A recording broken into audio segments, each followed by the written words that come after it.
เชิญติดตามรับฟังรายการสติมาปัญญาเกิด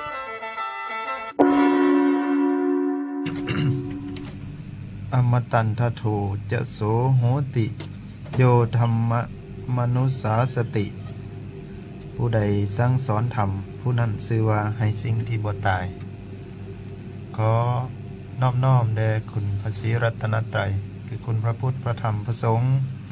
อันเป็นที่พึ่งศักดิ์สิทธิ์สูงสุดของชาวพุทธเฮาทั้งหลายขอน้อมระลึกถึงคุณพ่อแม่ครูบาอาจารย์นักปราชญ์บัณฑิตผู้ทรงคุณทั้งหลายขอเจริญสุขเจริญพรออกตนญาติโยมผู้กำลังสนใจฟังรายการธรรมะคือรายการสติมาปัญญาเกิดอยู่ในขณะนี้ เมื่อนี้ก็เป็นโอกาสดีอากาศดียามเช้าๆเช่นเคยได้มาพบพ่อกับออกตนญาติโยมเป็นมื้อขึ้นหาคำเดือน11ปีพศ2556ตรงกับวันที่9ตุลา2013คือว่าเป็นโอกาสดีเนาะที่จะได้นำเอาข้ออัดข้อธรรมคำสั่งสอนขององค์สัมมาสัมพุทธเจ้ามาส่วนออกตนญาติโยมเนาะให้เข้าใจให้พิจารณาเพื่อรู้ให้เห็นประโยชน์ของหลักธรรมที่แท้จริงเมื่อนี้ก็ได้มาพร้อมกับพ่อแม่ครูบาอาจารย์หลายองค์อยู่เนาะมาพร้อมกับพระอาจารย์ทวีไสยภูมิประเสริฐแน่พระอาจารย์กิ้งแก้วสันติโกแน่ต่อไปก็สิได้นิมนต์พระอาจารย์กิ้งแก้วเพิ่นได้กล่าวธรรมะก่อน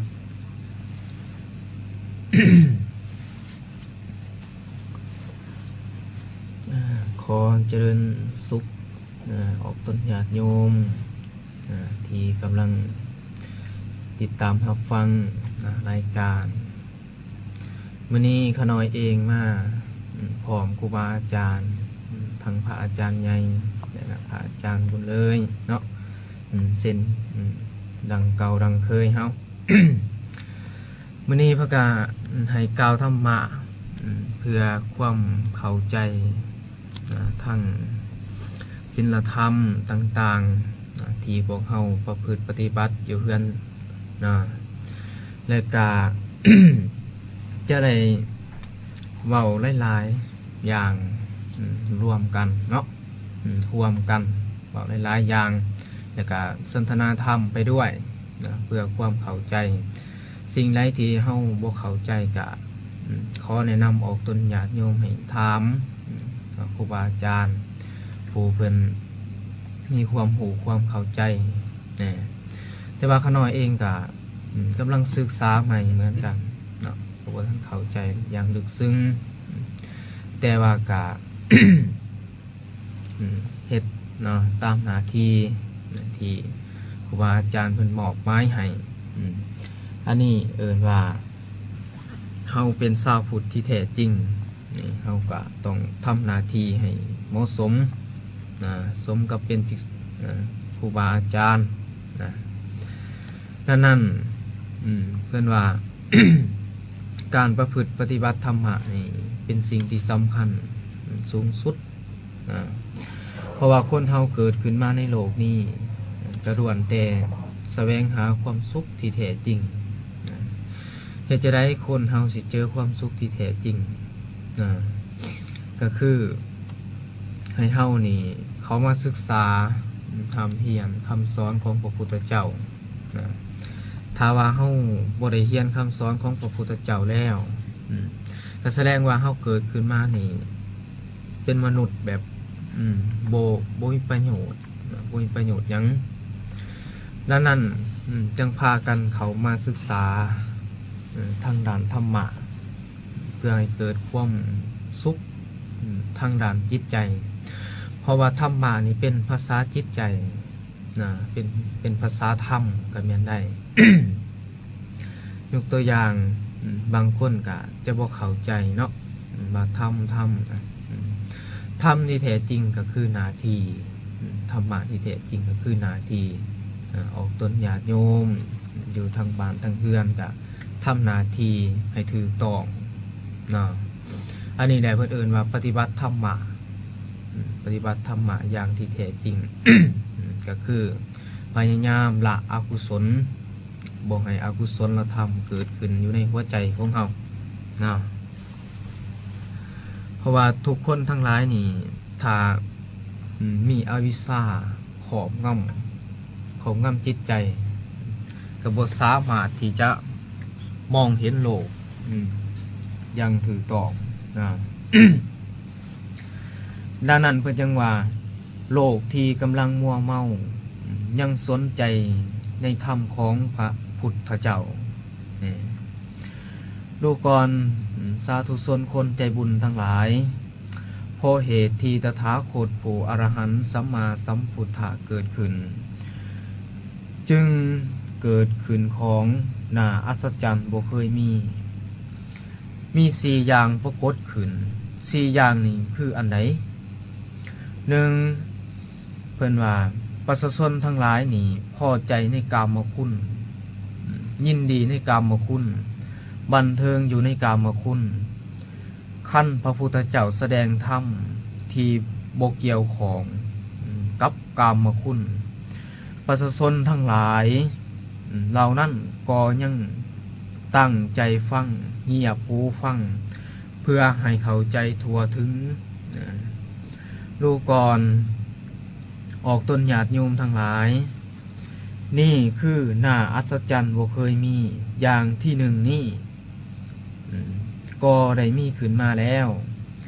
พอการบังเกิดของพระพุทธเจ้าผู้เป็นพระอรหันต์ตาสัมมาสัมพุทธะก็ได้เกิดขึ้นมาข้อที่2นี่เพิ่นบอกไว้ลูกก่อนออกต้นญาติโยมทั้งหลาย ประชาชนทั้งหลายนี่พอใจในการถือตัวตนยินดีในการถือตัวตนการถือตัวตนว่าเป็นตัวเป็นตนสิ่งทั้งหลายทั้งปวงว่าเป็นตัวตนบันเทิงอยู่ในการถือตัวตนขั้นตถาคตแสดงธรรมที่กำจัดการถือตัวตนประชาชนเหล่านั้นก็ยังเงียบหูฟังตั้งใจฟังเพื่อให้เข้าใจทั่วถึงธรรมที่ยังบ่ทันเข้าถึงให้เห็นแจ้งธรรมที่ยังบ่ทันแจ้งให้บรรลุธรรมที่ยังบ่ทันบรรลุดูก่อนสาธุชนคนใจบุญทั้งหลายนี่แหละคือน่าอัศจรรย์บ่เคยมีอย่างที่2นี่แหละก็ได้มีขึ้นมาพอการบังเกิดขึ้นของตถาคตผู้อรหันตาสัมมาสัมพุทธะดังนั้นข้อที่3เป็นว่าประชาชนทั้งหลายพอใจในความบุญวายบ่สงบยินดีในความบุญวายบ่สงบบันเทิงอยู่ในความบุญวายบ่สงบขั้นพระพุทธเจ้าเข้าไปแสดงธรรมเพื่อความสงบสาธุชนทั้งหลายก็เงียบหูฟังตั้งใจฟังเพื่อให้เข้าใจทั่วถึงธรรมที่ยังบ่ทันเข้าถึงให้เห็นแจ้งธรรมที่ยังบ่ทันแจ้งนี่ก็เป็นน่าอัศจรรย์อีกแบบหนึ่งอย่างที่3นี่แหละนะก็ได้มีขึ้นมาแล้วพอการบังเกิดขึ้นของตถาคตผู้อรหันตาสัมมาสัมพุทธะอย่างที่3บัดนี้อย่างที่4ดูก่อนสาธุชนทั้งหลายประชาชนทั้งหลายประกอบอยู่ด้วยอวิชชาคือความบ่ฮู้เป็นคนมืดบอดถูกความมืดบอดครอบงำแล้วขั้นพระพุทธเจ้าเข้าไปแสดงธรรมกำจัดอวิชชาประชาชนทั้งหลายเหล่านั้นก็ยังตั้งใจฟังเงียบหูฟังเพื่อให้เข้าใจทั่วถึงธรรมที่ยังบ่ทันเข้าถึงนี่ก็เป็นน่าอัศจรรย์บ่เคยมีอย่างที่4มีขึ้นมาพอการบังเกิดขึ้นของพระพุทธเจ้าผู้เป็นพระอรหันต์ตาสัมมาสัมพุทธะดังนั้นให้เข้าใจการบังเกิดขึ้นยากเนาะการบังเกิดขึ้นยากที่สุดของตถาคตอันนี้ให้เฮาเข้าใจเนาะ อันนี้ก็เป็นหัวข้อ อทำเนาะที่พระอาจารย์กิ้งแก้วเพิ่นได้ว่าไปว่าประชาชนทั้งหลายเพิ่งจะประมาทมัวเมาเนาะเพิ่งสิลุ่มหลงเป็นผู้หลงประมาทมัวเมาอยู่ในกามก็ดีเนาะอยู่ในการถือตัวก็ดีอยู่ในความวุ่นวายบ่สงบแล้วก็อยู่มีความประมาทมัวเมาหรือว่าเพลิดเพลินอยู่ในอวิชชาความบ่ฮู้ตามที่เป็นจริงก็ดีแต่ในเมื่อได้ยินได้ฟังธรรมที่องค์สมมาสัมพุทธเจ้าได้ประกาศขึ้นแล้วในโลกได้บัญญัติเนาะได้ชี้แจงแล้วแก่โลกได้บัญญัติแล้วแก่โลกคนเหล่านั้นเนาะก็มีกลุ่มที่พอใจที่จะฟังเนาะพอใจที่จะฟังเยี่ยงหูฟังตั้งใจที่จะฟังเพื่อให้เข้าใจทั่วถึงเพื่อจะละสังกามนั่นเพื่อจะละสังการถือตัวเพื่อจะละสังความวุ่นวายบ่สงบ เพื่อจะละสังความบ่ฮู้ตามที่เป็นจริงนั้นเนาะก็คือเรื่องอวิชชาเนาะที่บ่ฮู้ตามที่เป็นจริงนี่บ่ฮู้ตามที่เป็นจริงนี่บ่ฮู้เรื่องใดสิว่าฮู้ตามที่เป็นจริงคือฮู้เรื่องใดเนาะก็สิมีผู้สนใจเนาะนิมนต์อาจารย์กันบ่ฮู้ตามที่เป็นจริงนี่อันบ่ฮู้เรื่องใดเขาหน่อย ที่เกี่ยวกับเรื่องการบ่ฮู้ตามที่เป็นจริงนี่ตามที่พระองค์เพิ่นได้ตรัสไปอยู่ในอริยสัจสี่นั่นเองเรียกว่าคือความจริงอันประเสริฐสี่อย่างก็คือบ่ฮู้ในทุกข์อริยสัจความจริงคือทุกข์อริยสัจความจริงคือเหตุให้เกิดทุกข์อริยสัจคือความจริงคือความดับทุกข์อริยสัจคือความจริงคือทางปฏิบัติพวกจักทุกข์นั่นเองเกินว่าทุกข์สมุทัยนิโรธมรรคนั่นเองก็คือบ่ฮู้ในสิ่งนี้เปิ้นว่าบ่ฮู้เอิ้นว่าอวิชชาโดยแล้วที่ว่าอริยสัจสี่นี่อาจารย์มันมีความหมายในใดเนาะหรือว่ามันเกี่ยวข้องกับชีวิตประจำวันเอาอย่างไร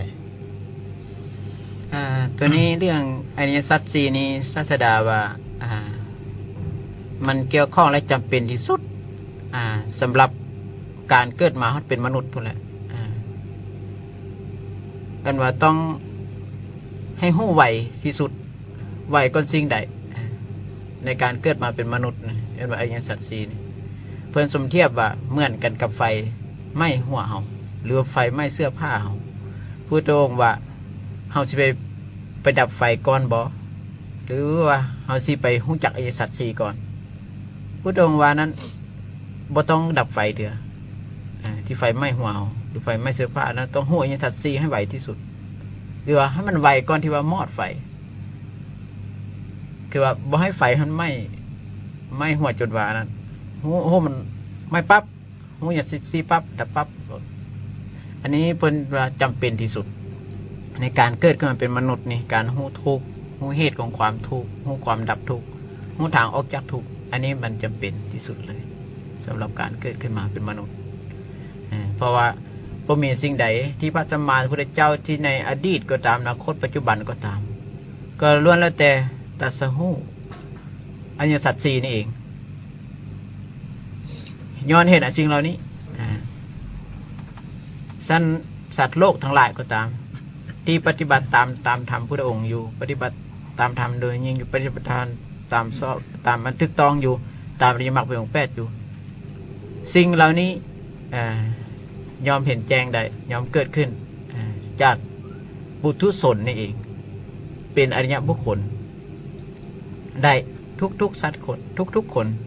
ที่มีความมีศรัทธาผู้ใดมีศรัทธาจริงในคำสอนพระศาสดามีศรัทธาในพระพุทธที่จริงศรัทธาในพระธรรมที่จริงศรัทธาในพระสงฆ์อันแท้จริงแล้วเนาะเอาทำคำสอนของศาสดานี้เอาไปประพฤติปฏิบัติก็ยอมเกิดจริงได้บ่เลือกวิสัยของไปเรื่องอริยสัจสี่นี่โดยนี่ก็ทั้งที่อาจารย์ได้ว่ามาเนาะเราก็จะได้เห็นความสำคัญว่าอริยสัจสี่นี่เป็นเรื่องที่ว่าฮิบด้วนที่เราจะต้องเข้าใจเนาะต้องเข้าใจศึกษาให้เข้าใจว่าจ้ะอย่างบอกเข้าใจก็ต้องพยายามเราใช้ความเพียรพยายามศึกษาให้เข้าใจนี่พระอาจารย์เขาหน่อยจะน้อมถามว่าบุคคลใดบ่ฮู้อริยสัจสี่นี่จะบรรลุธรรมได้อยู่บ่หรือว่าถ้าว่าบ่ฮู้อริยสัจสี่แต่ว่าฮู้ธรรมของอื่นแต่ว่าเอามาปฏิบัตินี่ จะบรรลุธรรมไหนอยู่บ่ขน้อย ตามหลักที่เพิ่นได้ตัดไว้กับการฮู้อริยสัจสี่นั้นคือการเข้าถึงธรรมะคือกัน หรือว่าทำหมวดอื่นก็ได้แต่ว่าคำนั้นต้องเป็นคำสอนของพระศาสดานั่นเองคือตถาคตคือคำสอนของพระพุทธเจ้านั่นเอง ที่ว่าจะเปลี่ยนไปฮู้สติปัฏฐานสี่ก็ได้ฮู้อิทธิบาทสี่ก็ได้ฮู้สมปัฏฐานสี่ก็ได้ อินทรีย์ห้าพละห้าก็ได้โพชฌงค์เจ็ดก็ได้อริยมรรคมีองค์แปดก็ได้ หรือฮู้ศีลสมาธิปัญญาเข้าใจศีลเป็นปัญญาก็ได้ หรือว่าสมถะวิปัสสนาก็ได้ หรือว่าฮู้ที่อานาปานสติก็ได้คือกันเพราะว่าธรรมะของศาสดานี้สามารถเข้าใจได้ฮู้ทำเพียงบทเดียวก็สามารถเกื้อกูลแก่สัตว์ทั้งหลายได้เพราะว่าธรรมของพระองค์นั้นเพิ่นตัดไว้นั้นมันเป็นอาการได้โกเฮาเอามาพิสูจน์ได้ทดลองได้ทดสอบได้บ่แม่นว่าเชื่อเฉยๆบ่แม่นมีศรัทธาแต่ศรัทธานั้นต้องเอามาพิสูจน์ทดสอบทดลองว่าอันใดเป็นจริงในทางธรรมโดยจริงทางโลกก็คือคำสอนละที่เพิ่นตัดไว้อยู่ในปิฎกที่เป็นคำสอนที่ออกจากปากพุทธโอษฐ์เองที่เป็นคำสอนของพระพุทธเจ้าเองวันนี้ขน้อยพวกท่านเข้าใจว่าอริยสัจสี่จ่อลงไปลึกๆนั่นมันมีอีสังในบ่อนอริยสัจสี่ขน้อยพวกท่านเข้าใจอย่างที่อาจารย์อธิบายแจ้งตัวอริยสัจสี่นี่ก็คือว่าฮู้ทุกข์ฮู้เหตุของความทุกข์ฮู้ความดับทุกข์ฮู้ทางออกจากทุกข์นี่นะถ้าเฮาปฏิบัตินี่ก็บ่ได้ยากกะในอริยสัจสี่นี่ทุกบ่มีเงินก็แม่นบ่พระอาจารย์อริยสัจสี่ทุกบ่มีเงินบ่มีข้าวบ่มีข้าวกินหยังต่างๆนี่นะก็แม่นอยู่บ่ขน้อยแบบนั้นก็มันก็รวมกันทั้งหมดอยู่นะแต่ว่ามันยังบ่แม่น ความถูกต้องอันแท้จริงเพียงแต่ว่าส่วนใดส่วนหนึ่งของการบริหารทางกายเท่านั้นแต่ถูกต้องจริงมันมีทางกายทางวาจาทางใจทางความคิดความเห็นอันนั้นก็มีอยู่ในอริยสัจสี่คือกันความคิดเห็นนั่นก็คือส่วนปัญญาทางกายก็คือส่วนศีลทางวาจาก็คือก็ส่วนศีลส่วนจิตอันนั้นก็คือส่วนสมาธิอันนั้นเป็นศีลสมาธิปัญญาก็คืออริยสัจสี่อันเดียวกันแต่ว่าถ้าเราลงเลิกก็มาต้องเข้าใจว่าโหทุกข์นี้ผู้ทรงตรัสไว้ว่าทุกข์เพราะความเกิดความแก่ความเจ็บความตายความพัดผ้าความห้องให้ลำพันธ์ความสบายกายสัมผัสใจความพักประสบสิ่งใดบ่ได้สิ่งนั้นเป็นทุกข์ความพัดผ้ากับสิ่งใดบ่ได้สิ่งนั้นก็เป็นทุกข์ปรารถนาสิ่งใดบ่ได้สิ่งนั้นเป็นทุกข์ว่าโดยย่อแล้วความยึดมั่นถือมั่นในขันธ์ทั้งห้านี่จะเอิ้นว่าเป็นทุกข์โดยเพราะว่าเป็นอย่างเช่นว่าเป็นทุกข์เพราะว่าทุกอย่างนั้นมันมีการเปลี่ยนแปลงทุกอันเลยอยู่ในขันธ์ทั้งห้านี่เองรูปเวทนาสัญญาสังขารวิญญาณรูปก็คือว่าง่ายๆคนทำก็ไม่คือกายนี่ซะเวทนาความสุขความทุกข์เสยก็ตามสัญญาความจำสังขารคือความคิดความปรุงแต่งวิญญาณคือความรับรู้นี่นะในขันธ์ทั้งห้านี่แต่ละอันมีการเกิดขึ้นตั้งอยู่ดับไปทุกอย่างนั้นมันมีการเกิดดับแต่ก่อนขน้อยเข้าใจขันธ์หาว่าดอกไม้หาคู่แล้วก็เทียนหาคู่นั่นขน้อยเข้าใจแบบนั้นพระอาจารย์ปวิธนาแต่ว่าอยากให้พระอาจารย์อธิบายเรื่องขันธ์หานี่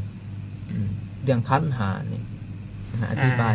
โดยแต่เรื่องขันธ์ห้านี่พุทธองค์เพิ่นให้เห็นอยู่ในวิหูเวทนาสัญญาสังขารวิญญาณเรื่องขันธ์ห้าภายนอกอันนั้นอันนั้นเป็นขันธ์ห้าที่เป็นอามิตรบูชาอันนั้นก็เป็นขันธ์หาคือกันเอาก่อนก็ขันธ์ห้าแบบเราเคยเชื่อถือกันแต่ขันธ์ห้าเนาะขันธ์ห้าของพุทธองค์เราก็หูเวทนาสัญญาสังขารวิญญาณผู้ใดมาเห็นอยู่นี้นั่นคือผู้นั้นเห็นทุกข์และเห็นความดับทุกข์ฉะนั้นพระองค์จึงตรัสว่าพระองค์จะสอนหลายสุดแต่ก่อนก็ดีเดี๋ยวนี้ก็ดีตถาคตกล่าวแต่เรื่องความทุกข์ดับทุกข์ความทุกข์ดับทุกข์ความทุกข์ดับทุกข์ก็คือการหูของขันธ์การเกิดของขันธ์ห้าความดับของขันธ์ห้าเพราะคนเราเป็นทุกข์นี้เพราะมีขันธ์ห้านี่เองเพราะยึดมั่นถือมั่นในขันธ์ทั้งห้านี่เองแสดงว่ารวมแล้วมีทุกข์เพราะยึดมั่นแม่นบ่พระอาจารย์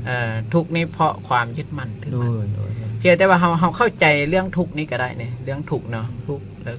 เรื่องทุกข์ความเกิดแก่ความเจ็บความตายแล้วเราก็ต้องปฏิบัติกันในขน้อยว่าเฮ็ดจังได๋จังสิบ่ให้ยึดมั่นถือมั่นนี่นะเพราะว่าขน้อยยากที่สุด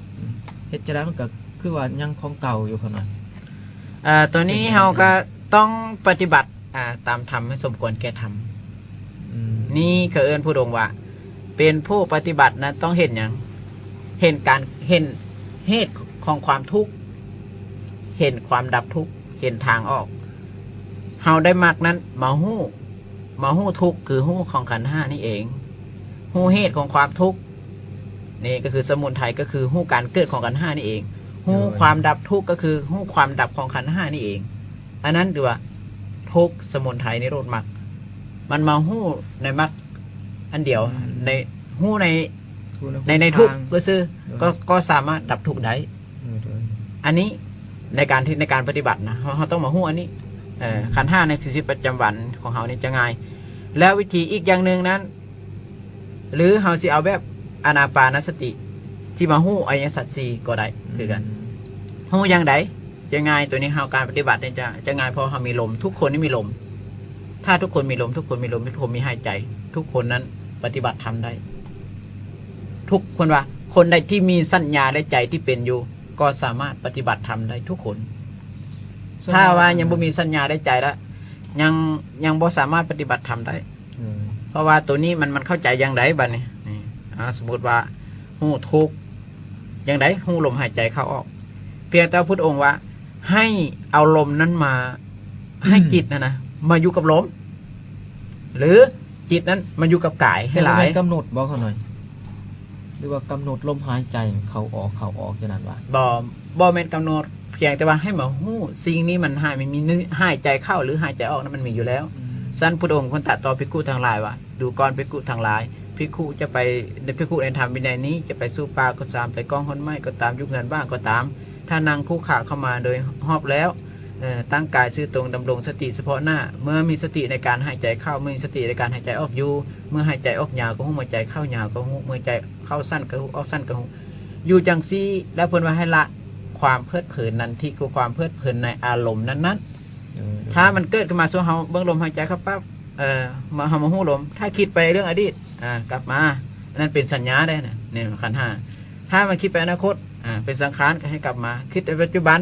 เวทนาสุขทุกข์ก็ให้มันอยู่เฉยๆจังเฉยๆแล้วก็ให้มันกลับมาสู้ลมเพื่อนบอกว่าผู้ใดอันบ่เหินห่างจากลมก็คือผู้นั้นบ่เหินห่างจากอมตะอันนี้ต้องเข้าใจอยู่จุดนี้สั้นไปจะว่าต้องเฮ็ดให้หลายความเพียรเนี่ยต้องใช้ให้หลายเปลี่ยนอย่างใดยืนย่างนั่งนอนคู่เหยียดเคลื่อนไหวไปมาที่กับที่พระองค์เพิ่นเคยได้เว้ากับอานนท์นี่ตัดต่ออานนท์ว่าอานนท์เอ๋ยฐานะที่ตั้งแห่งอนุสติมีอยู่5อยู่ที่เราเคยเว้าหั่นนะแต่ว่าอันนั้นก็ดีคือกันแต่ว่าเฮายังฮู้อีกคืออนุสติคือในท่านที่6มีสติในการเข้าไปมีสติในการถอยกลับมีสติในการยืนอยู่มีสติในการนั่งอยู่มีสติในการนอนอยู่มีสติในการอธิษฐานในการงานหน้าที่การงานก็สามารถมีสติสัมปชัญญะได้ทั้งหมดว่ายืนว่าย่างว่านั่งว่านอนการฝึกให้มีสติสัมปชัญญะเด้บ่แม่นว่าไปนั่งเอาอย่างเดียวไปทรมานเอาอย่างเดียวอึดเข้าอึดน้ำอย่างเดียวทรมานอย่างเดียวอันนั้นเปิดดวงว่าบ่มีประโยชน์ถ้ามีประโยชน์ต้องรู้จักครบว่าควรเฮ็ดส่ำใดกายเฮาควรเฮ็ดได้ส่ำใดก็ตามวาจาหรือจิตเฮาต้องเบิ่งนี่ถ้ามีสัญญาและใจอยู่เฮ็ดได้เบิดทุกคนพุทธองค์ว่าบ่ให้สำคัญมันหมายว่าบทอิยาบทใดบทหนึ่งพุทธองค์เพิ่นบ่ให้กำหนดอย่างนั้นมีแต่ว่าเฮาเฮ็ดอยู่ใส่เป็นการละกามพยาบาทเวทเวียนใส่ความเพียรนี่ถ้ามันเคลื่อนมันจิตมันคิดออกไปซั่นให้กลับมาจิตมันคิดออกไปให้กลับมาอันนี้พุทธองค์ว่าคนนั้นคือเป็นคนบ่ประมาทอยู่กับลมหายใจอยู่ตลอดเวลาอันนี้เกิดว่าเป็นผู้จะเห็นการเกิดดับของขันธ์ทั้ง5นี่คือดับทุกข์การเกิดของความทุกข์ก็คือกันคือความยึดมั่นถือมั่นของขันธ์5การเห็นความดับของความทุกข์ก็คือการดับของขันธ์5ก็คือการดับของอุปาทานนั่นเองอันนี้เราต้องเข้าใจเรื่องของขันธ์5เนาะขันธ์5ที่ว่าฮู้คือกายเฮาอันนี้เวทนาคือสุขทุกข์สัญญาคือความจำสังขารความปรุงแต่งสัญญาความฮู้เนี่ยนะสันพุทธองค์พระเจ้าว่าเป็นยังพระเจ้าว่าเป็นทุกข์เพราะว่าแต่ละอันนั้นมันมีการดับฮู้ก็มีการเปลี่ยนแปลง ทุกอย่างสิ่งใดมีการเปลี่ยนแปลงสิ่งนั้นเอิ้นว่าเป็นทุกข์พุทธองค์ว่าสิ่งใดเป็นทุกข์สิ่งนั้นบ่แม่นเฮาตัวเฮาของเฮานั้นจะเอิ้นว่าเป็นผู้ปล่อยวางขันธ์ห้านั่นเป็นผู้เห็นถูกต้องตามความเป็นจริงว่านั้นบ่แม่นเฮานั้นเป็นตัวเฮานั้นเป็นของเฮาเพียงแต่เป็นของขันธ์ห้าที่เฮาใช้ไปซื่อและผู้ใดปล่อยวางขันธ์ห้านั้นได้หลายเท่าใดนี่การเบิ่งนี้การปฏิบัติเนี่ยบ่ได้ยากนะบ่แม่นว่าสิไปหาวิธีจังซั่นซี่ทุกหน้าที่การงานได้เบิดทุกเพศทุกวัยก็คือจะว่าแหละถึงที่เป็นประชาชนก็ตามอุบาสกอุบาสิกาออกตนญาติโยมบ่ว่าคนสั้นใดเพศใดก็ตามที่มีสัญญาได้ใจนี่นะสามารถปฏิบัติธรรมได้เบิดอยู่หน้าที่การงานใดก็ได้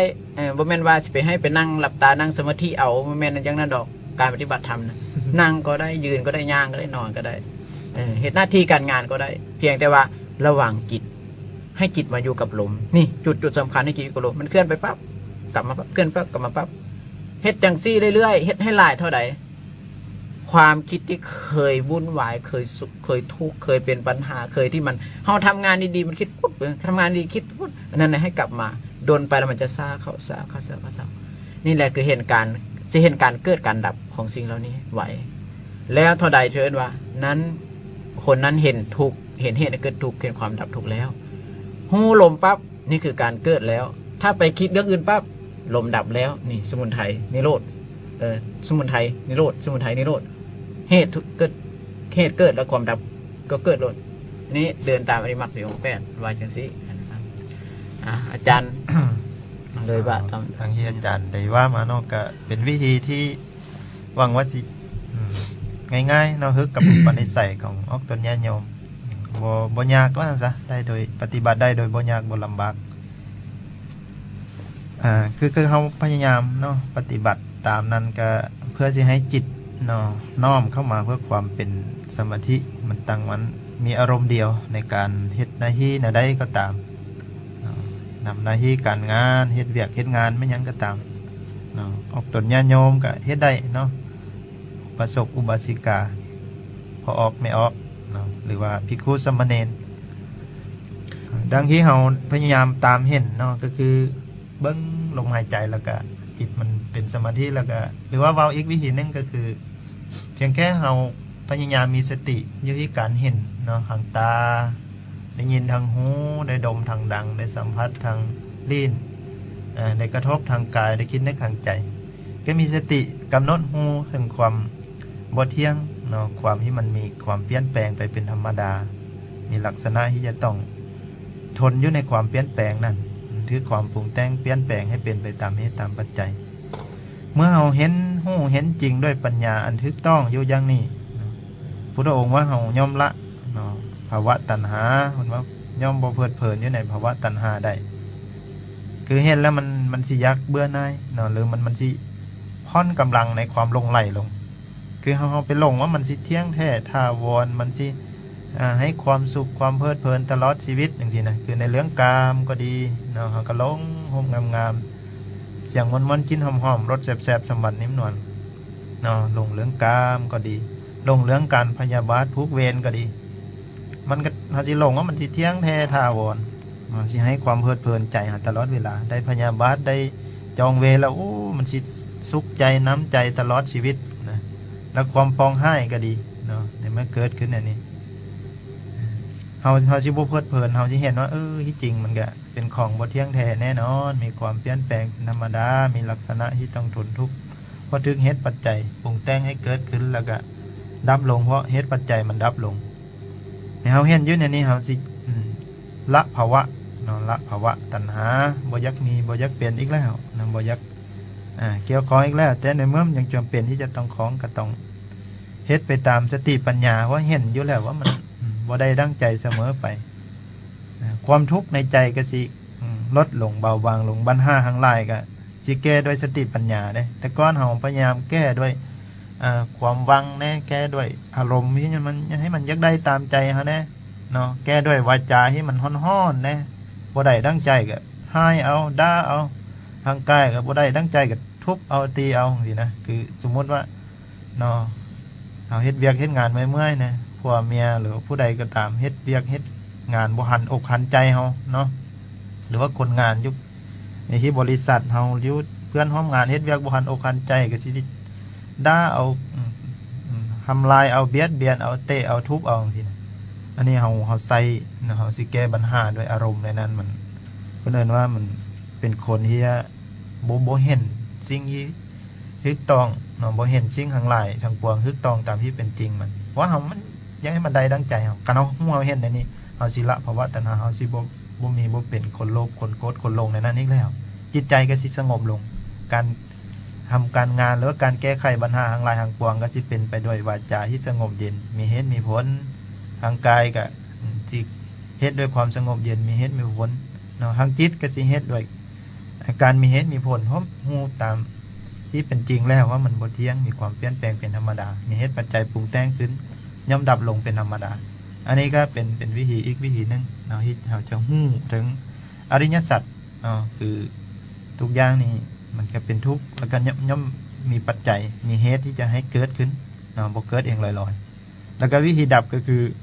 การที่เขาไปฮู้ความจริงนั่นแหละโดยการอาศัยอริยมรรคมีองค์8ขององค์สัมมาสัมพุทธเจ้าเนาะที่เริ่มโดยสัมมาทิฏฐิความเข้าใจความเห็นอันถูกต้องนี่คืออาศัยตัวนี้แล้วก็สิฮู้ตามที่เป็นจริงได้เนาะก็ข้ออาจารย์อธิบายตื้มเนาะอาจารย์อริยมรรคมีองค์8นี่เกี่ยวของกับการดำเนินชีวิตประจำวันเฮาเนี่ยใดหรือว่ามีประโยชน์เนี่ยใดเกี่ยวกับการดำเนินชีวิตประจำวันเฮาเพื่อเอาตัวญาติโยมที่ได้เข้าใจแบบง่ายๆแบบสบายเพราะคำสอนศาสดาเพิ่นบ่ให้อันเฮ็ดยากลำบากเพราะให้ไปคืนยากว่าโอ้การปฏิบัติอย่าง8นี่พุ่นต้องเข้าป่าพุ่นเข้าถ้ำเข้าภูเข้าอันนั้นเป็นความคิดของเราเองเนี่ยบ่เป็นความคิดของพระศาสดาความคิดศาสดานั้นถ้าผู้ใดเอาจริงแล้วนี้ไปปฏิบัติอยู่นี่เป็นว่าสะเจเมภิกขเวภิกขุสัมมาวิหารยุงอสุญโยโรโกอรหันติอัจฉะถ้าภิกขุอยู่โดยถูกต้องตามปริมักปีองค์8โลกจะบวางจากความเป็นพระอรหันต์สันเจริญว่าอริยมรรคมีองค์8ถ้าปฏิบัติตามอยู่คนนั้นยอมเกิดทำได้เนาะเพราะความดีทุกอย่างมันมีสิ่งที่ประเสริฐยอมเกิดได้ทุกคนเนาะเพราะว่าผู้เฮ็ดตามนี่อยู่แต่ว่าเราพอใจสำใดก็ให้เฮ็ดสำนั้นเรื่องของธรรมะนี่นะเดินได้สำใดก็พยายามเดินได้สำนั้นละได้สำใดก็พยายามละสำนั้นแต่วิธีที่ง่ายที่สุดนั้นใน8ข้อนี่เพียงแต่ฮู้ไปแต่ว่าเพียงเฮาจับเอามรรคตัวใดตัวหนึ่งข้อใดข้อหนึ่งมาปฏิบัติให้หลาย8ข้อนั้นกันดึงมามันก็เข้ามานำกันเบิดเพราะว่าการปฏิบัตินั้นมันบ่ได้ยากเลยเนาะเบิ่งลมหายใจซื่อๆอันนี้มัง8ก็สมบูรณ์เบิ่งกายนี่มัง8ก็สมบูรณ์หรือทำหน้าที่การงานทุกอย่างก็อันนี้มังมีองค์8ก็สมบูรณ์คือกันเบิดเพราะพระองค์เพิ่นตัดไว้เองเด้ว่าการเข้าไปการยืนการย่างการนั่งการนอนการอธิษฐานในการงานทุกอย่างนั้นเป็นไปเพื่อเกิดสติสัมปชัญญะได้คือกันเบิดนะฉะนั้นเพื่อให้เฮานั้นเข้าใจให้มันถูกต้องนั่นคือว่าเฮารู้จักจุดนี้เนาะจุดที่เป็นเรียกว่าเกิดสติสัมปชัญญะสมบูรณ์นี่นะก็คือเป็นผู้มีสติสัมปชัญญะนั่นคือเป็นผู้มีสติสัมปชัญญะนั่นคือว่าเป็นผู้เห็นกายในกายนี่แหละคือเดินตามไอ้มรรคองค์8ในตัวแล้วบ่ต้องไปเดินยากนะเพียงแต่ว่าถ้าว่าเฮาฮู้ข้อเฮาให้ตามข้อก็คือว่าเวลาเฮาเฮ็ดอันใดเวลาเฮาคิดไปเพื่อกละกามพยาบาทเบียดเบียนนี้เป็นประการปฏิบัติเมื่อเฮาคิดเพื่อละจังซี่เนี่ยฮู้ว่าคิดละจังซี่นี่คือสมาธิถี่นั่นเกิดแล้วเพราะว่าตัวสมาธิถี่นั่นคือฮู้ทุกข์ฮู้เหตุฮู้ความดับฮู้ทางออกคือว่าเมื่อเฮ็ดจังซี่เฮาจะฮู้ทุกข์ฮู้เหตุฮู้ความดับฮู้ทางออกได้แล้วถ้าว่าใช้กับสมาวาจาการเว้าหยังกับไปนั้นบ่เป็นไปเพื่อตัวบ่เป็นไปเพื่อเว้าคำซ้อเสียดบ่เป็นไปเพื่อเว้าคำหยาบบ่เป็นไปเพื่อเว้าคำที่มีประโยชน์ใส่ไปแบบนั้นเกิดเป็นสมาวาจาละสมาทางกายคือบ่ได้เว้นจากการฆ่าการลักการประพฤติผิดนี่ก็ได้ละเด้สมาอาชีวะคือเลี้ยงชีวิตที่ถูกกันได้การหากันมีกันมาในทางที่ถูกต้องก็ใส่ใจไปทางที่ถูกต้องแล้วมันก็ได้ละหรือว่าเว้นจากการฆ่ามนุษย์เว้นจากการฆ่าสัตว์อาวุธก็เว้นจากการฆ่าของเมาเว้นจากการที่เลี้ยงชีวิตอันที่ผิดในการฆ่า สัตว์บ่ในการฆ่าสัตว์บ่อีหยังนี้เฮาเว้นซะนั้นก็เป็นสัมมาอาชีวะแล้วในการเลี้ยงหรือบ่นั่นก็มีกันได้ก็มีพออยู่พอกินพอได้ไปกระสั้นก็ยังดีแล้วนะสิ่งใดมันผิดเฮาก็บ่เอามาเลี้ยงชีวิตความเพียรคือกันเพียรละวางเพียรละเพียรระวังเพียรสร้างเพียรรักษาสติปัฏฐานก็เห็นกายในกายเวทนาจิตทำในธรรมก็ได้คือกันสมาธิก็ได้ไปแล้วสมาธิขั้น1 2 3 4ก็ตามหรือจนถึง9ก็แล้วแต่ตามปัจจัยคือบ่ได้หยังก็บ่ง่ายๆก็เอิ้นว่าปฏิบัติแบบไงได้มักองค์ใดก็ใส่องค์นั้นลดถ้าเฮาทำงานก็ฮู้ว่าทำงานอยู่ถ้ามันคิดไปทางบ่ดีให้ละให้ไปกลับมาสู่งานที่คิดบ่ดีกลับมาบ่แม่นว่าเพิ่นบ่ให้คิดได้คิดก็ได้แต่ว่าการคิดนั้นคิดกับเวียกเฮาเฮ็ดนั้นอยู่หั่นนะเฮ็ดเวียกหยังคิดเวียกนั้นคิดแล้วถ้ามื้อนึงเฮาคิดเวียกอันนี้ไปคิดเรื่องอื่นนั่นเกินว่าความเพลิดเพลินในอารมณ์การสร้างภพสร้างสรามรณะคือความทุกข์จะเกิดขึ้นสร้างสมดังนั้นเพิ่นจะให้กลับมาสู่ความคิดนั่นเองเพราะฉะนั้นเพิ่นบ่ให้คิดได้บ่แม่นเด้ซั่นเฮาเข้าใจผิดแล้วจนว่าโอ้เฮ็ดสมาธิการเจริญแล้วสิบ่ได้คิดอีหยังเลยซื่อๆตลอดซั่นบ่แม่นเดี๋ยวมันซื่อๆมันก็มีอันนั้นก็ยังก็แม่นมันก็ยังอันเกิดในขันธ์ทั้ง5อยู่คืออยู่ในเวทนาหรือเอิ้นว่าอุเบกขาเป็นอทุกขมสุขเวทนาเนาะอาจารย์นั่นแหละฉะนั้นว่าคนเฮามันมีขันธ์ทั้ง5เนี่ยเวียนไปเวียนมาอยู่ในนี้แต่ว่าเข้าใจว่าเพื่อบ่ให้ไปยึดมั่นถือมั่นมันให้ปล่อยวางสิ่งที่เป็นทุกข์นะเพราะว่าความทุกข์นั้นมันก็มีการเกิดดับสิ่งที่เป็นสุขก็มันก็เกิดกระดับสิ่งที่เฉยๆมันก็เปลี่ยนแปลงบ่มีสิ่งใดที่บ่เปลี่ยนแปลงสิ่งใดเปลี่ยนแปลงสิ่งนั้นเป็นทุกข์บ่ว่าแต่เวทนารูปสัญญาสังขารวิญญาณนี่ก็สามารถปฏิบัติตามอริยมรรคมีองค์8นี้ได้อย่างถูกต้องคือกันเนาะโดยแล้วอาจารย์เห็นวันนี้อุปสรรคของการที่จะจะเห็นหรือว่าจะเข้าใจตามคำสั่งสอนของพระบรมศาสดาคืออริยมรรคมีองค์8นี้อาจารย์เห็นว่าเป็นอะไรอาจารย์ที่จะเป็นอุปสรรคในการที่จะเห็นอะไรนี่เครื่องคิดขวางว่าจะเป็นอุปสรรคก็มีแต่นิวรณ์5นี่แหละเครื่องกีดขวางเวลาที่เฮ็ดมันก็บ่อยากเฮ็ดบ่อยากปฏิบัติเพราะว่ามันคิดไปในกามแล้วมันไปพอใจในกามคิดไปในบาทพอใจไปในพระบาทคิดไปในทินมิทะมันก็คือหดหูท้อถอยคิดในฟุ้งในอุทจักกุจจะมันก็ยักฟุ้งซ่านรำคาญคิดไปในวิกิกิจสามมันก็ยักลงลังเลสงสัยท่านพุทธองค์ว่าถึงมันสิเกิดในอาการ5อย่างนี้ก็ตามแต่ว่าอย่าลืมลมอย่าลืมสติอยู่กับกายถ้ามันไป5อย่างให้กลับมาไปเท่าใดก็กลับมาไปให้หู้มาไปให้หู้มาอันนั้นเพิ่นว่าเป็นผู้บ่เหินห่างจากสมาธิคือเป็นผู้บ่เหินห่างจากอมตะพุทธองค์ว่าผู้ใดบ่เหินห่างจากลมคือคนนั้นบ่เหินห่างจากอมตะผู้ใดประมาทในลมคือคนนั้นประมาทในอมตะพอทุกคนมันมีลมหายใจเลยเนาะอันนี้วิธีเพิ่นปฏิบัติแบบเข้าใจแบบวิธีนี้ง่ายๆข้าน้อยน้อมนมัสการเรื่องที่ว่าเฮาพึกลมหายใจแล้วก็จะได้อานิสงส์มากมายกายกองที่ว่าการทำบุญนี่ใส่บาตรเข้าวัดแล้วก็เฮ็ดทุกสิ่งทุกอย่างนะแต่ว่าแล้วก็มาสมเทียบใส่เฮาเจริญอานาปานสตินี่อันใดสิมีได้อานิสงส์หลายกว่ากันอาจารย์หน่อยถามแบบนั้นเรื่องอานิสงส์นี่มันก็ขึ้นกับว่าประโยชน์ของมันที่เราจะเฮ็ดให้มันได้เกิดประโยชน์ในการให้ทานน่ะสิก็สามารถได้มรรคผลนิพพานก็ได้เด้พุทธองค์ว่ารักษาศีลก็สามารถได้มรรคผลนิพพานด้วยกัน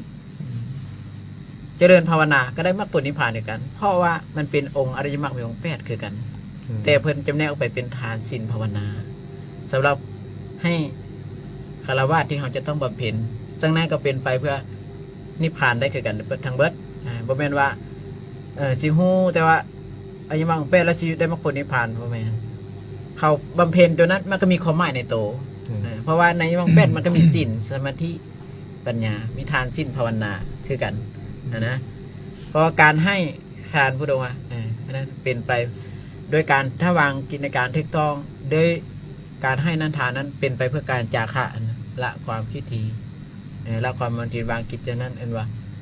มีจิตใจแล้วก็ตั้งมั่นในพระธรรมประสงค์อันนั้นเพื่อเจอกันว่าเป็นผู้ได้เข้าถึงโสดาบัน อันนี้เป็นคำสอนพุทธองค์ที่มันตัดด้วยเอง โซดาบันเป็นจะไรกันเนาะอาจารย์ โซดาบันนั่นคือว่าเป็นผู้ที่ตั้งมั่นอยู่ในพระพุทธพระธรรมพระสงฆ์และมีศีล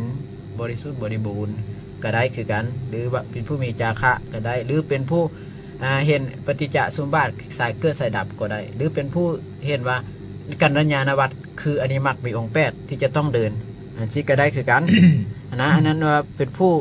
โซดาบันคือว่าเป็นผู้ที่สมบูรณ์ด้วยทิฏฐิเด้สมบูรณ์ด้วยทัศนะสมบูรณ์ด้วยว่าเป็นผู้มาถึงแล้วแห่งพระสัทธรรมนี้คือเป็นผู้ที่ ได้เห็นแล้วซึ่งพระสัทธรรมนี้เป็นผู้ประกอบด้วยญาณอันที่ต้องเป็นเสขะที่ต้องศึกษาอีกอยู่เป็นผู้ประกอบด้วยวิชาที่ต้องศึกษาอีกอยู่คือเป็นผู้มาเป็นผู้ถึงแล้วซึ่งกระแสแห่งธรรมนี้แล้ว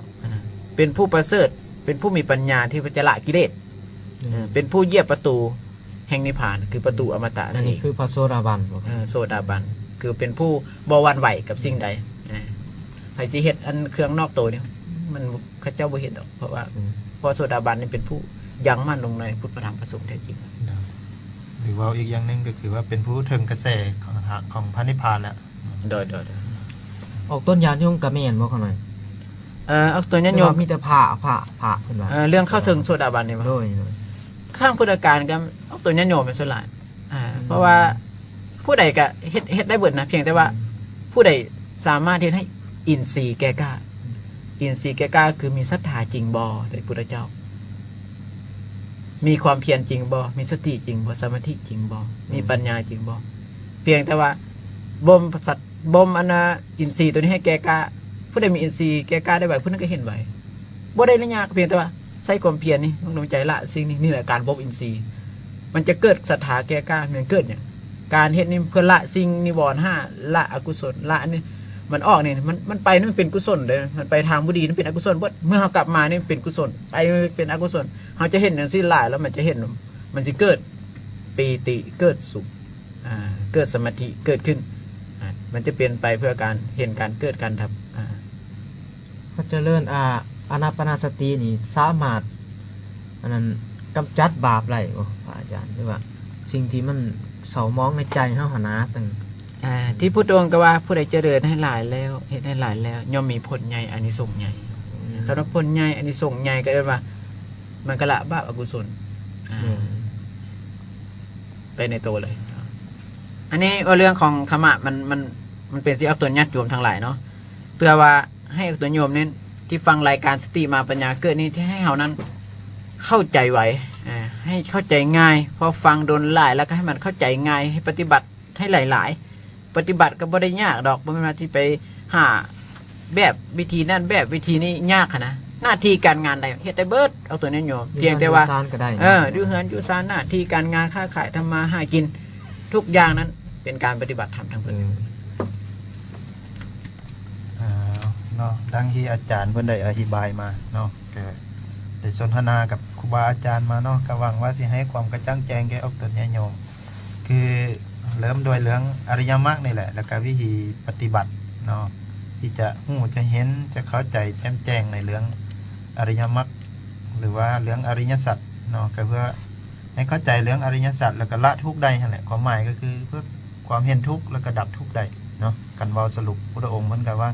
แต่ก้อนนี้ก็ดีเดี๋ยวนี้ก็ดีเราก็สอนแต่เรื่องความทุกข์กับความดับทุกข์เนาะใส่เกิดทุกข์กับใส่ดับทุกข์ว่าซะนี่ง่ายๆก็หวังว่าสิเป็นเครื่องเนาะซักนำศรัทธาของอกตนญาติโยมอย่างดีเพื่อจะประพฤติปฏิบัติเพื่อให้หูให้เห็นซึ่งอริยสัจเนาะเพื่อจะเดินตามอริยมรรคคือทางสายเอกขององค์สัมมาสัมพุทธเจ้าที่เพิ่นได้บอกได้บัญญัติแก่พุทธบริษัทเนาะสองเวลาต่อไปก็เป็นสองสนทนาธรรมเนาะออกตนญาติโยมผู้ใดยักสนทนาธรรมเนาะนำพ่อแม่ครูบาอาจารย์ก็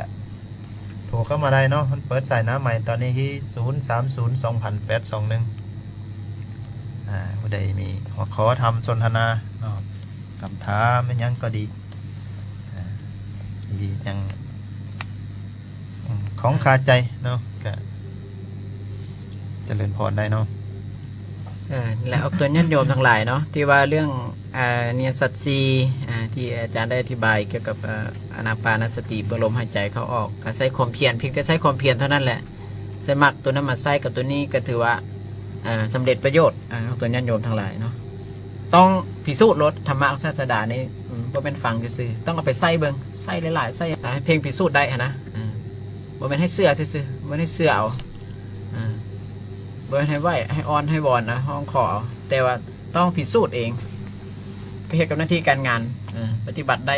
บ่ว่าอยู่ไสหน้าที่ใดการงานใดก็ตามเนาะ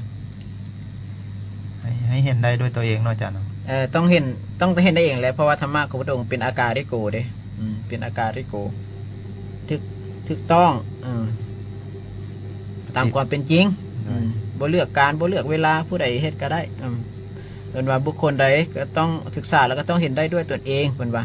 บ่เลือกการบ่เลือกเวลาเอิ้นผู้อื่นมาเบิ่งได้แล้วก็น้อมเข้ามาใส่ตัวเองก็ได้บุคคลนั้นจะฮู้ได้อีกเฉพาะตนเอง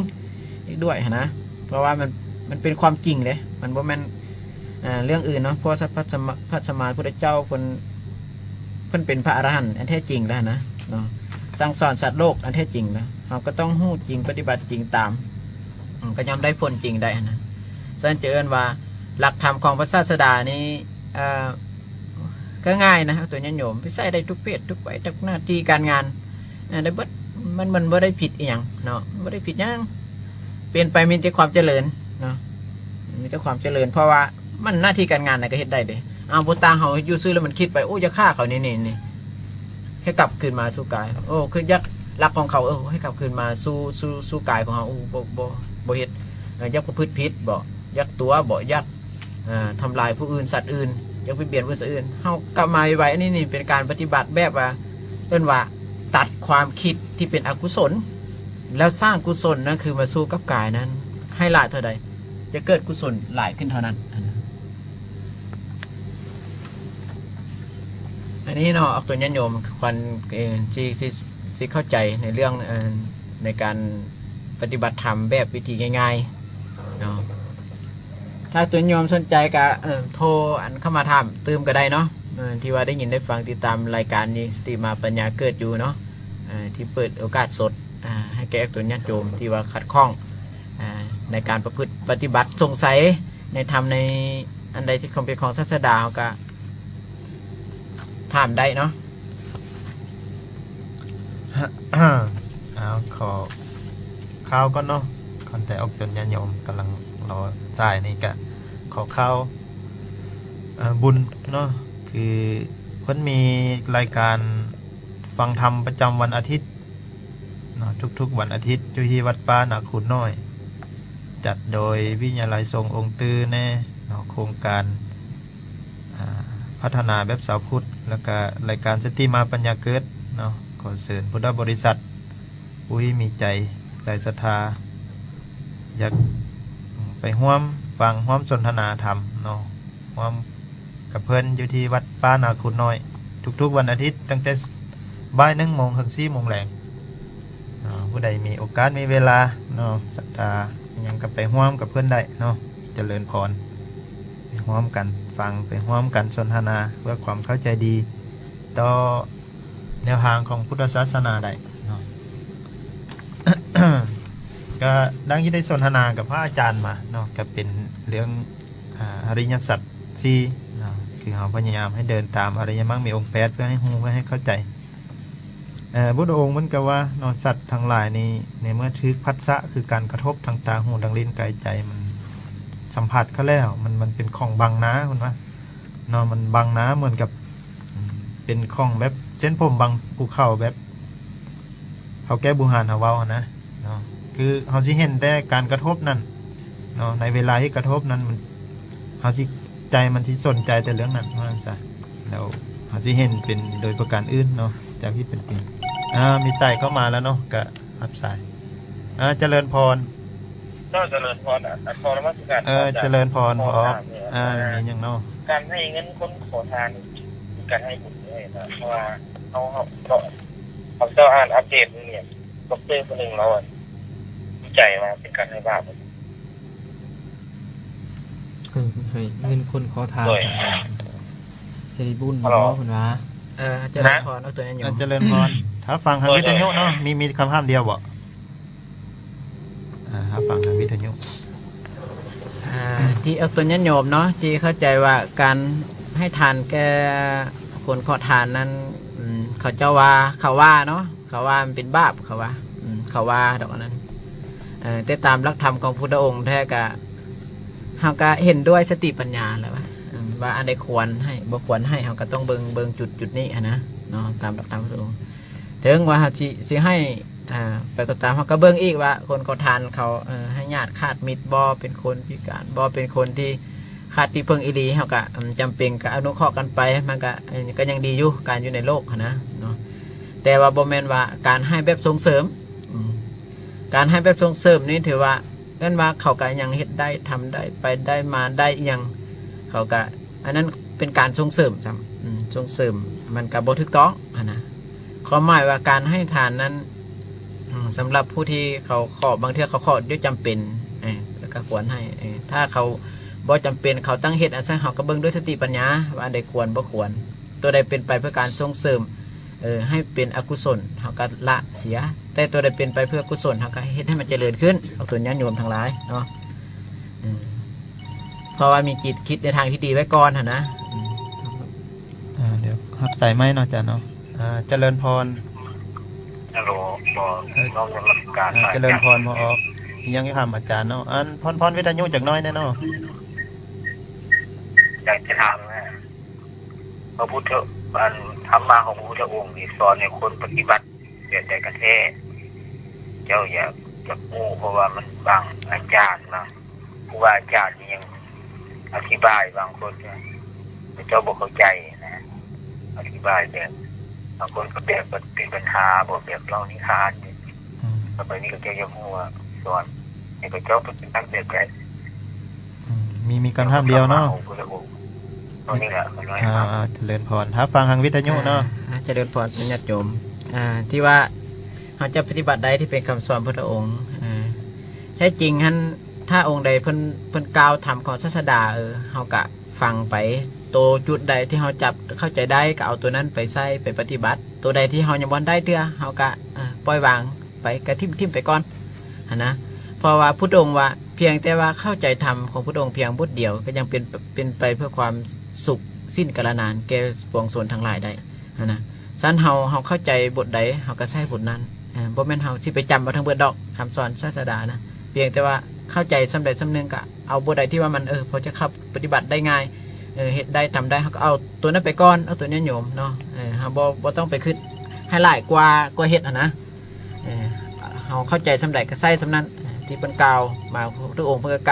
ล่าวถึงพอมันเพิ่นเว้าไว้หลายบอนหลายที่หลายแห่ง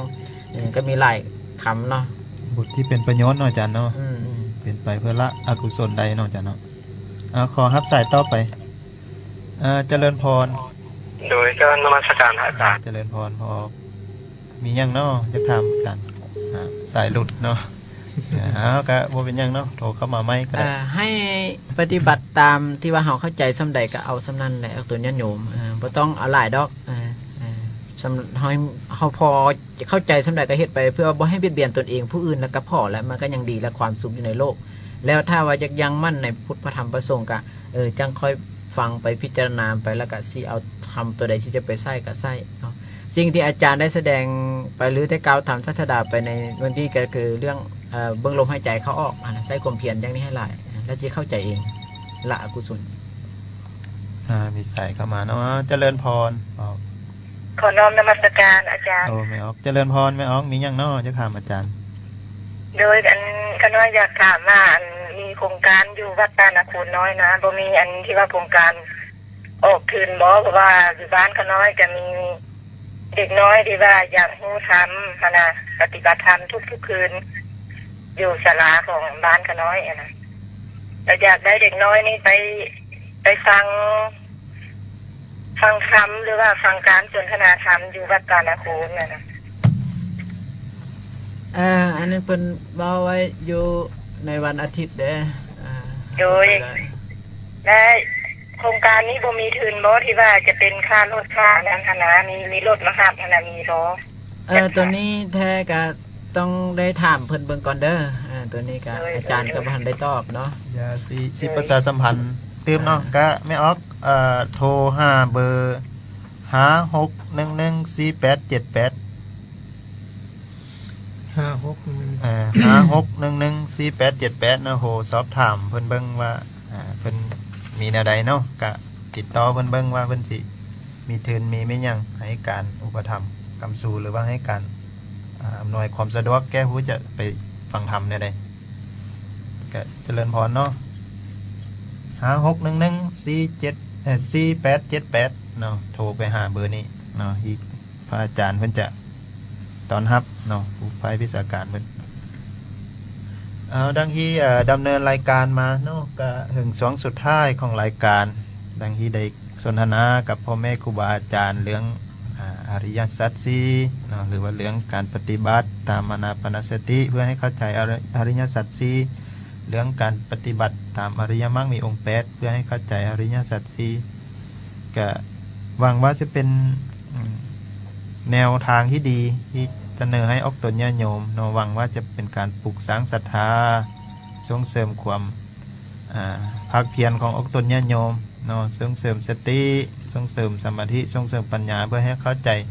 หลักอริยสัจนี่เนาะมันเป็นหลักที่มีความจำเป็นฮิบเฮงด่วนเนาะต่อการใช้ชีวิตประจำวันของเราดังที่อาจารย์ได้ว่าไปทำอินนั่นแหละว่าเพิ่งไฟไม้หัวอยู่ก็ต้องพยายามเข้าใจในก้อนเพิ่งไฟไม้หัวเพิ่งสิได้รับทุกเกือบตายเห็นว่าหรือว่าเพิ่งตายไปก็ยังบ่ได้ตกนรกเนาะคันเข้าใจอริยสัจ4ก้อนนะแต่ว่าคันบ่เข้าใจอริยสัจ4เพิ่งไฟบ่ไม้หัวก็ตายไปก็ไปตกนรกบ่วิตจักอบายแสดงว่าปิดอบายตัวเองบ่ได้ก็เป็นทุกข์ยิ่งกว่าไฟไม้หัวว่าซั่นซะเฮาดับทุกข์ได้แล้วตายไปก็ปิดอบายได้คือว่าสงบเย็นได้เนาะเอาก็ขออาจารย์ได้สรุปสุดท้ายเนาะสุดท้ายที่ได้กล่าวและทำคำสอนของศาสดามาก็เห็นว่าสมควรแก่เวลาให้ตัวญาติโยมนั้นเอาไปพินิจพิจารณาทำใดที่เป็นประโยชน์ทำใดที่เป็นสิ่งที่เป็นประโยชน์เป็นกุศลแล้วจงปฏิบัติตามธรรมนั้นคือตามคำสอนศาสดาอยู่ ให้งอกงามเกิดขึ้นในคิดในใจเอาตัวญาติโยมอีกด้วยแล้วก็ผู้ที่นี่ได้ฟังทั้งหลายติดตามรายการนี้อยู่จงมีความสุขความเจริญความสุขกายสบายใจทุกท่านทุกคนเถิดสาธุ